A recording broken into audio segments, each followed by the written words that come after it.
சென்னை பட்டினப்பாக்கம் அருகே சாலையில் பைக் தீப்பற்றி எரிந்ததால் பரபரப்பு ஏற்பட்டது. அந்த காட்சிகளை முதலில் பார்க்கலாம். சார் நான் ஃபோன் பண்ணிக்கலாங்க.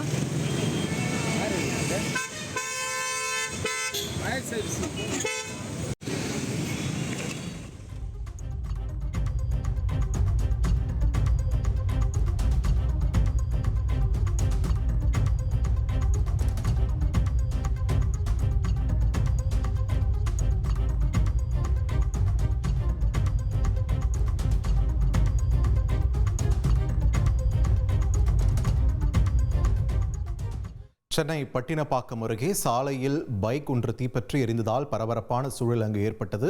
பைக் தீப்பற்றி எரிய தொடங்கியதுமே ஓட்டி வந்தவர் சாதுரியமாக வண்டியிலிருந்து இறங்கியிருக்கிறார். அதனால எந்த உயிர் சேதமும் ஏற்படவில்லை. ட்ரெண்டை ஃப்ரெண்ட் ஆக்கிக்கோங்க. 2.5 கோடிக்கும் அதிகமான தந்தி டிவியின் சப்ஸ்கிரைபர்ஸ் அண்ட் ஃபாலோவர்ஸ் குடும்பத்தில் நீங்களும் இணையுங்க.